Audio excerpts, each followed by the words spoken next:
Gotcha. Hey everyone, welcome back to Marina Cavalier Puppies. I'm Julie and this is Mia, my dame who we've been following for the last 16 weeks when she got pregnant and then gave birth and then had all those beautiful puppies. She had 6 healthy puppies. And congratulations, Mia. Yesterday we went to the vet and she got her postpartum checkup and she is perfectly healthy. Dr. Elliott actually said she looks even better than last time when she had her puppies. Like she's recovered very quickly. And I say that's because of the food that I feed her. We're going to be talking about that in a little bit. This is the week where the puppies are starting to go home. There's so much to do. They're starting to go home this weekend. So I'm going to show you everything we do to prepare for that. And congratulations to the little puppies. They got their exam and their vaccines and they're doing wonderful.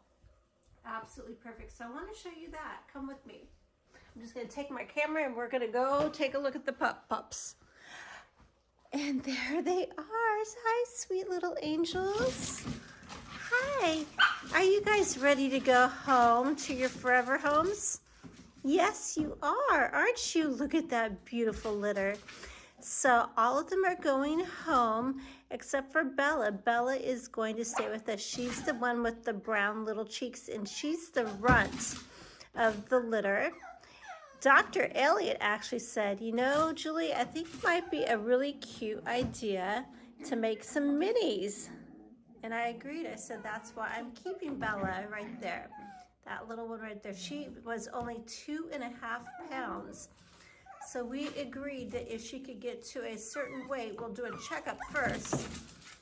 But we're talking a couple of years down the road when she's big enough that maybe we might try to make mini Cavaliers. And that's little Bella right there. Hi, sweetie. All of them are so beautiful. So let's see here. We've got Gravy and Biscuits. And Jax are going home. Little Giuseppe right there doesn't have a home yet, but we're going to get him one. Quite a few people have inquired about him. Yes, you're so pretty. And he's going to be a real fuzzy one. You can see his fur coat coming in really nicely. He's going to be a long-haired silky like William was. And then we have the little girl right here. That's Miss Pink. She's probably going to be about a 15-pounder. And we've had a few people inquire about her, but we're just looking for, you know, a good family for her that really loves this breed. And so this is Mia's last litter. She is officially retired. I do that because Mia, first of all, is my pet. She's my pet before anything. So I don't want to burn her out and make her life expectancy less than it should be. So with that, I'm also going to show you once again the whelping box. Like, these are terrific. I do not have affiliation with them. This is not sponsored. I'm just showing you how great this is. I've been able to again rearrange it to where their playroom is much bigger, and then I've expanded their sleeping area a little bit more, and then I condensed the potty room. And look, I just cleaned this out this morning and they're going. You don't see potty anywhere else except for right there. What I've done is make it so small that they are kind of forced into it at night because I shut off that door there to the playroom and they just have access to their bedroom and the potty, and they're not going to potty where they sleep. They naturally start doing that. As soon as their eyes open, they walk away from the bedding to go potty. So if you can make that as close to their bedroom as possible, hi Bella, they will go. And if you want more information on that, on potty training, I have a video on that. You can find it in my playlist. All right, so now we're gonna go over and I'm gonna show you what we've been doing in the kitchen to get ready. All right, so in the kitchen, I am cooking not only for my babies, but also for the babies that are going home, because I would send them home with enough food to slowly wean them down off of Mia's kitchen if they don't live in the area, because I don't ship because it's fresh. and it's not gonna last shipping. So I have in here in the pot, I have beef that is grass-fed. I've got like 10 pounds of that going. And then I have organic vegetables boiling over here. And I'm trying to make it super soft for them. So I've got carrots, and I've got broccoli, and I've got cauliflower. And then into that I also add pumpkin and coconut oil, and then the vitamins that I use, which I'll show you. Okay, so this is the vitamins I use. This is one I've been using for Mia since I decided I was going to breed her to get her into optimum health. I got her off of kibble and started making her food.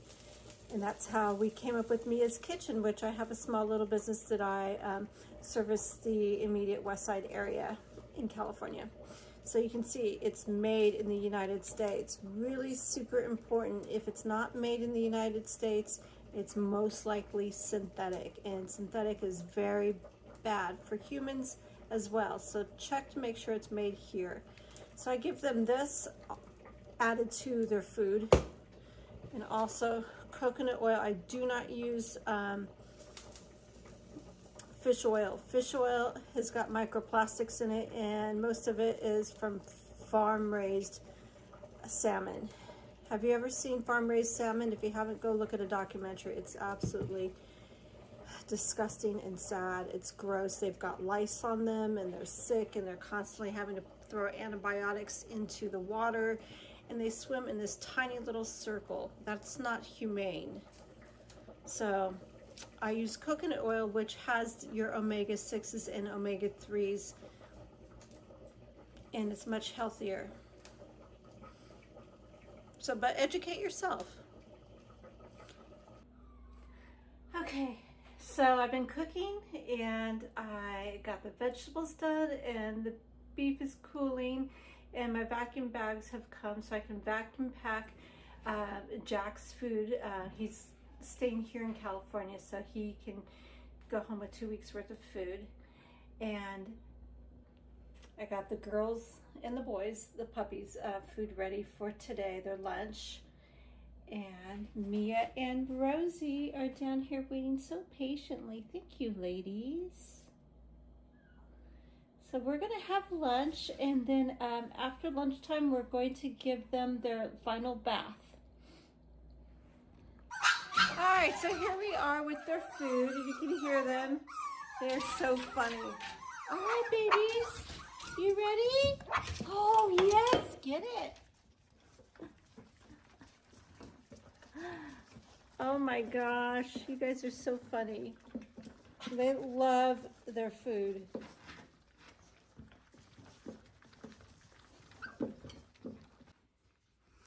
All right, we're getting Jax's go home bag ready. Mia's been supervising. How about you, sweet baby girl? Yes. And so we have over here this cute stuffy that I like to give them, especially if they're going home alone or if they're going on an air flight. This helps to keep them company, and you just attach a little AAA in here, and it mimics the mommy's heartbeat, and you can turn that on, and it's washable, and it's soft. It gives them something to cuddle up with so that they don't feel lonely. And this helps to transition them, and I especially say, especially at night, because they're used to being around a bunch of others, because they're pack animals. You can hear them in the background. They are having a good time playing. We'll go look at them in a minute. So they're pack animals, so this helps them to hear the heartbeat and something warm and soft. And then I also give them one of their blankets that I wash, and then I have Mia lay on it so they have mommy's smell. And then I give them one of their chew toys that they've been playing with. I wash it, of course, and I send it home with them. So it's something familiar for them.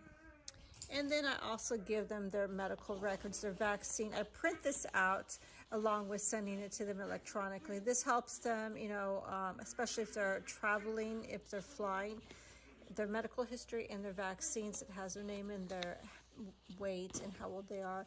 So that way it's easy for them to board the plane without a problem. And then we have a little go bag, this cute little canvas go bag that I give them And then I also made the food that I'm vacuum packing, depending on if they live locally or if they are traveling, depends on how much I give them, because locally I can give them a 2-week course, not a problem. But if they're traveling, there's a limit on how much they can take with them. So I try to make sure at least there's several days so that they can wean them off, so that it's not too harsh on their tummy. If they live locally, I give them more so they can go a little slower with the weaning off of my formula onto whatever they're going to give them. Or if they want to continue with what I make, we can do that too. Either way. So that's what our go bag looks like. So we are slowly getting ready for tomorrow. Jax is the first one to go. And this is what they've been doing. Hi guys! You've been having a good time playing, and they've been here playing in this box. I put that in there to see if they would have fun with that, and they were. They were having a good time. Hi, Angel Pie. You can see they've been using the potty trays still. Good job, baby pies. Hi. Yes, we're gonna come out and play in a We're gonna come out and play in a little bit, okay? Not quite yet. We gotta wait just a little bit longer and we'll come out. We love you. We'll see you in a little bit, okay?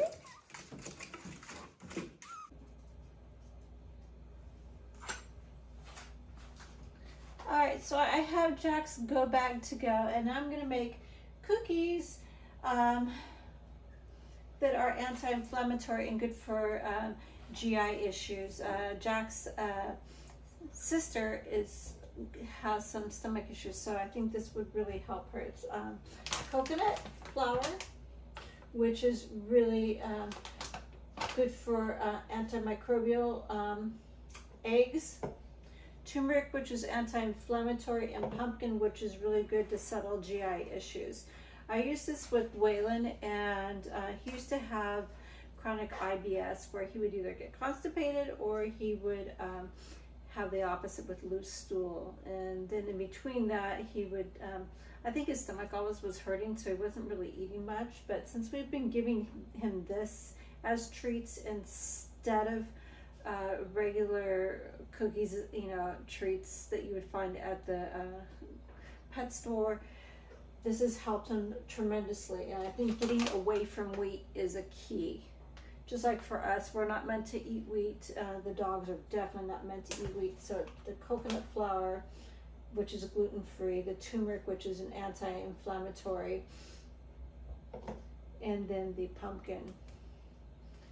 So we're gonna give this a shot. So while this is cooking, oh, and look, I'm gonna put it into these really cute little doggy molds. So they look like little doggy bones, so they'll be really cute. So I'm gonna mix all this up and bake it for about 45 minutes, because the coconut flour, it's going to be much softer. And I bake it at 350 for 45 minutes. The coconut flour, it'll be softer than it would be if you were baking it with a flour, which would make it crunchier, which would be good for Penelope because she has some mouth issues as well. So it'll be soft. It should be easy for her to chew. And also little Jax, he can try them too. There's nothing in here that would be unhealthy for your dog. I give them to mine all the time, but I mix mine with the eggshell as well, especially when my girls are getting ready to be pregnant or are pregnant or just postpartum. The eggshell is really good because it has calcium, and your dogs really need that when they are either puppies or they are pregnant or postpartum.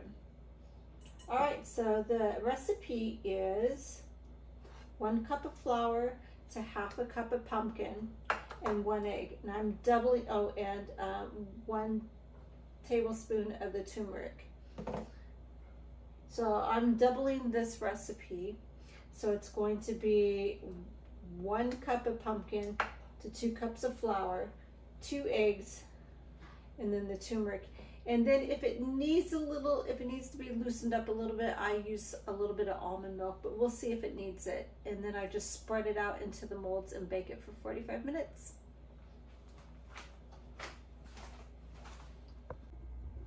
All right, and this is what it ends up looking like. It's pretty soft. I ended up using about 2 cups of almond milk, and I used the one from Thrive because it doesn't have emulsifiers or any junk in it. It's just almond milk. It's basically just an extract of the almond. There's no fillers, no nothing else in it. So this is what this is going to look like, and I'm just going to smooth this off into these molds, and we're going to bake them for 45 minutes. I'll show you what it looks like once I get them in the molds. Anyways, these are really cute cookie molds. I love how they turn out. It takes just a little bit of patience if you want them to look nice. I just smooth them out with a spreader, and they come out looking really cute. I'll show you after they cool how cute the other side looks. Good morning, everyone. It's 6 a.m. Why are we up so early?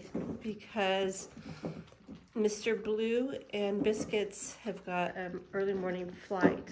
So we have to get up early to make sure they eat and have had a chance to potty and pee-pee, so that they hopefully don't do that while they're on their flight. So we've got some stuff to do to get them ready. And I just wanted to show you, hi guys, hi. Cute. I just wanted to show you, so this is the setup, right? So they sleep here. Hi Mia, hi Rosie. So they sleep here, and then the playroom where they eat is shut off at night. I close it up, and then the potty room is open. You can see pretty successful. If they didn't get exactly in there, they got pretty close. So they did a really good job. So these trays really do work. It'll save you a lot of cleanup in the morning if you do a system kind of like this. All right, now they've fed. They eat really quickly. Now they've fed. Now I'm going to make sure they have some fresh water, and I'm gonna try to get them back over here. No, Giuseppe. Okay, we're starting to go already. So I'm going to get them back over here so they'll go there. And then we're going to get their food ready and their go bags ready and put their harnesses on and their paperwork.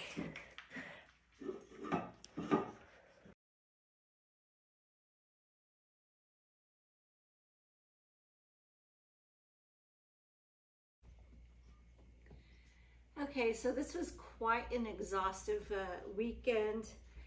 We got Trixie, or not Trixie, why am I saying Trixie? I got Trixie on the mind because I was talking to her mommy earlier. That's from our first litter. So I got Jax home, and he is doing really wonderfully. I've talked to his mom a couple of times. He's sleeping through the night, and he's using his potty trays. He's being a really good boy. And the 2 Blemons, the girl and the boy, Biscuits and I think they named it Gravy, flew home, and they are doing wonderful as well. I saw a video of the little girls, and they're just so excited, super cute. So this one here, little Mr. Giuseppe, my little boy, we haven't found his home yet, and this is kind of typical for now, the times we're in. And I've talked to other breeders, and they too have like 1 or 2 that they're still trying to place in a home. So we've got him, and then we've got the little girl as well. She's so sweet. Oh, thank you. Oh, I love you too. So she's still available. We're going to keep looking. And today is their 9-week birthday. They are 9 weeks old today. Congratulations, guys. So I've been letting them run around. Now that there's only 3, it seems so much more quiet in the house. It's kind of odd. And then we still have little Bella, so stay on the couch, guys. And then we have little Bella, who we are keeping. She's my little princess. She's very cute. So that's the one we're gonna keep. Right, Rosie? Yes. So I hope you have enjoyed watching the last 16 weeks. That's Mia saying that's enough nursing. They're still trying to nurse on her. And some dogs do that. We're trying to get her to dry up now. So the last 16 weeks, we've watched Mia through her pregnancy, and then birthing them, and then following them from their very first couple of days of life all the way till now they are 9 weeks old. So that's going to conclude this series of Mia's babies. The next series we're going to do is getting back in shape with Mia. Both her and I need to shape up a little bit. We've been doing this, I would say most of the year we've been either planning the litter or been having litter, so it's time to start taking care of us again. And we're also going to be following Bella. Whoop, you're not Bella. Where are you? Where'd you go? Where'd you go? There you are. We're going to also do following Bella through her first year of life. So we will continue with that, a puppy's life. All the beautiful things that she's going to learn. And we're going to teach her how to walk. That's going to be fun. You've never walked on the leash. That should be fun. And all these fun things. And we're going to teach her how to fetch. And we're going to, hey, don't eat those. Those are expensive sunglasses. Thank you. And we're going to put her through puppy school and try to get her her good citizenship certification. That would be really nice. And Mia and I are going to get into shape. So follow us for the next episodes. We're going to be cooking through my cookbook and getting in shape. And spring is here, and we are very excited to finally get to go out again. We're going to start going on hikes. I know, Mia. They still want to nurse. No, nursing. So thank you so much for your support, and we will see you in our next series starting next week. Say goodbye, guys. Bye-bye.